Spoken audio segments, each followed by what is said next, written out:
town I live is one of 24 places in the United States that has a Polestar showroom. And the term showroom is a bit of a misnomer. Really what this is a presentation retail space for Polestar. And most often these locations are tied to a local dealership, which is the case here. This location is tied to a place called University Volvo, a little bit further north of here. And if you purchase a Polestar, that's where you're going to take delivery of it and do financing if necessary. But we're here to take a look at the all-electric brand underneath Volvo and to see what they have to offer. The showroom is just outside of downtown Charlotte in a neighborhood called South Park. The brand has been reinvented as an all-electric derivative of Volvo's family of vehicles. Because of the ownership of Chinese company Geely of the Volvo family of cars, the Polestar brand are all made in China with Geely battery technology. The salesperson pointed out that the Polestar offerings are designed to not compete with Volvo's cars. For instance, the upcoming EX90 is not going to compete directly with the Polestar 3, and the Polestar 2 does not directly compete with the XC40 Recharge. The first all-electric Polestar was called the Polestar 2. Prior to that, there was a plug-in hybrid called the Polestar 1, but the Polestar 2 was the first all-electric. They actually don't make the Polestar 1 anymore. It is a hatchback sedan that sort of competes with the Tesla Model 3. Polestar 2 has a 78 kilowatt hour battery pack assembled in China, so it's not eligible for the $7,500 tax credit. However, what it does have over other EVs is that it is built from the ground up. I have a Volvo XC40 Recharge that is a repurposed chassis from the internal combustion engine version of the Volvo XC40, which gives it a little bit of a kludgy feel to the EV technology. This car was built from the ground up as an EV, and its performance, range, and integration of technology were all greenfielded onto the new EV platform. So here's the sticker for the car. You can see the suggested retail price is $65,450. I don't know if that's coming up on video well, but that is what the number is.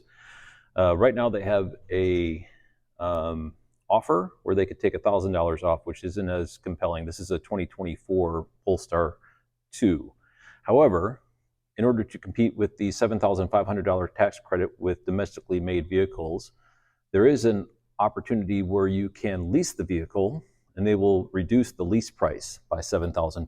A couple other things to call out on the sticker. If you look right here, the EPA range is 266 miles.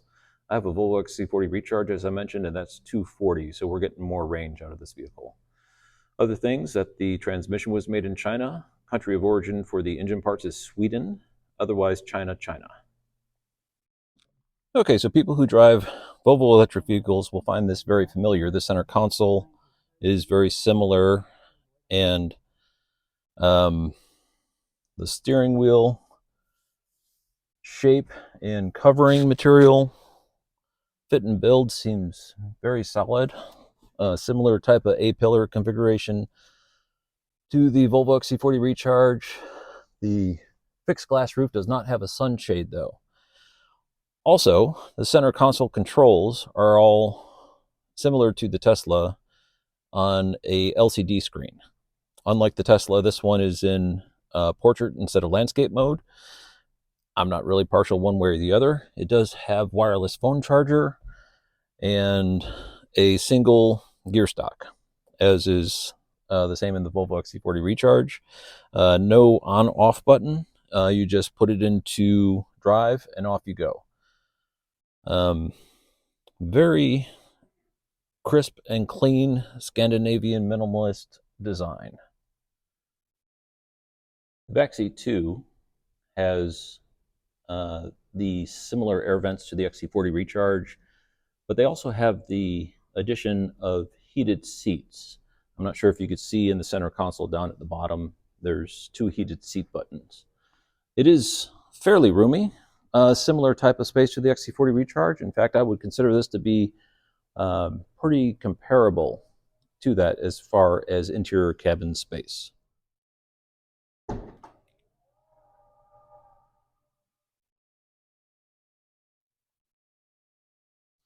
Trunk is similar material to the XC40 Recharge, but there's a few additions that are different. These are kind of novel, which are grocery bag containment straps, and also the grocery bag hooks, which are very characteristic of Volvo's design methodology. Underneath, there's a very ample sub-trunk. It comes with cables and a pass-through and fold-down seats. In the front under the hood, obviously no engine, but continuing with other EV makers, we do have a frunk, ladies and gentlemen. Very large compared to the Volvo XC40 Recharge. It's deeper, and I like this separator, which is nice. You can either put groceries, and the truth is what I principally use my frunk for is dirty laundry while I'm out camping. Instead of smell of wood smoke getting into the cabin after camping, I put my dirty laundry up here and then take it home and then wash it when I get there. Also, pretty common place to put your portable charger that you bring with you on road trips and other knickknacks, and that way the rattling doesn't make it into the cabin. There is a jack and a repair kit that come with the car. Different options available. The exterior colors, from what I understand, are similar to colors offered by Volvo. I do own a Volvo XC40 Recharge, and I can say that the quality of the paint on the Volvo, which is the same on the Polestar, is very durable. We had a Tesla Model 3 prior to the Volvo, and the Model 3 was really prone to paint chips. It was a bit of a frustration, but the Volvo has gone through similar type of environment and very durable paint. You can see here there's 2 different options for motors. This is the Polestar 2, and we'll go over the other offerings by Polestar here in a second. My Volvo XC40 Recharge, when we purchased it, only came with dual motor. And had I been given the option and know what I know now, I would have gone with the single motor. The reason being is it is ridiculously fast. I have so much torque available to me that I don't really need. If I can get a little bit more range and also save a little bit of money going with a single motor, I would do that, because electric cars inherently are fast vehicles. With their heavy battery pack, their wheels don't spin, and the instant torque and also the rapid acceleration all combine to make electric vehicles faster than internal combustion engine cars that are comparable.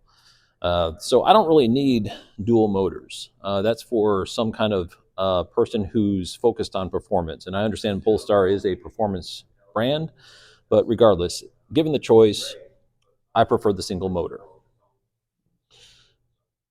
Built from the ground up on a new electric vehicle platform, the Polestar 2 is a very solid offering from an established brand. Definitely something to keep in mind if you're thinking of an EV purchase.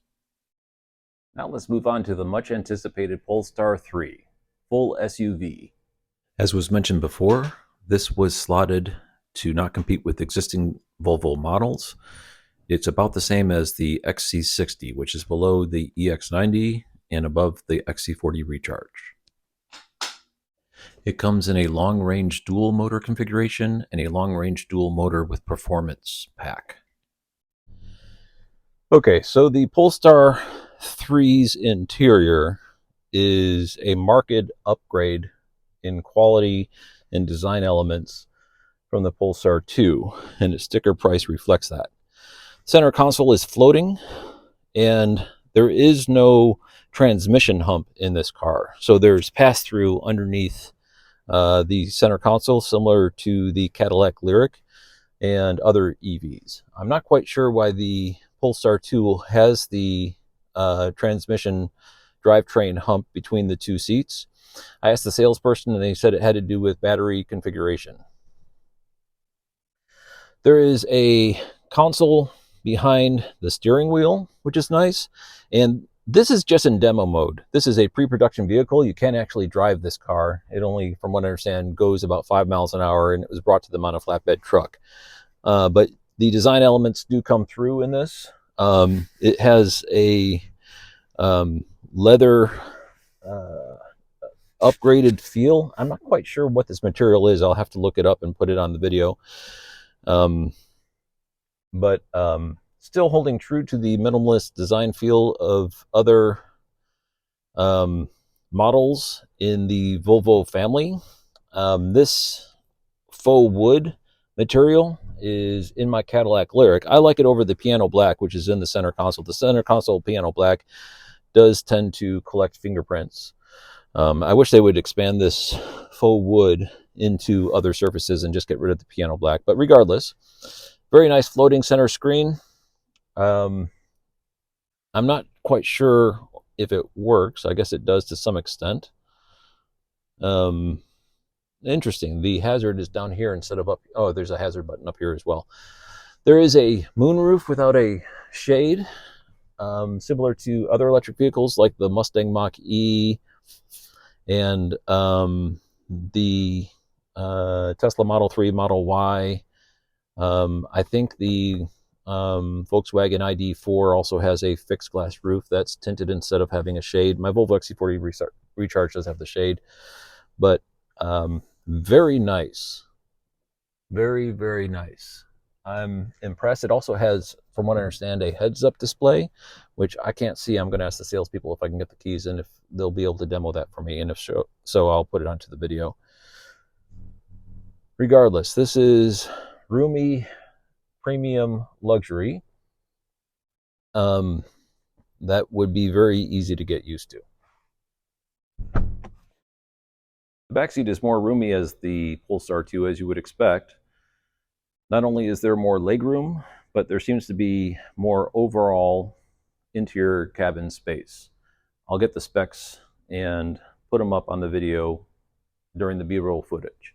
You could also see that the front passenger seat and front driver's seat are pilot style. Center console for the rear passengers has heated seats and directional HVAC controls. It's very similar configuration in the trunk to the Volvo EX60 is what I would compare this to. And as I mentioned before, there is these grocery bag hooks and then a compartmentalized area to put additional groceries so they don't roll over this whole area. It also has a pretty ample sub-trunk, which I like, and some cargo hooks. You can't see it in the image that you're currently in, but there's a 12-volt outlet back here as well. As a reminder, this is pre-production, so the actual production will come with different feel and perhaps different options, but still, as you would expect from a Volvo family of cars. I did look up the specifications, and the leather in this showroom model was Napa leather, so it was authentic leather. Very strong offering from Polestar for a luxury SUV.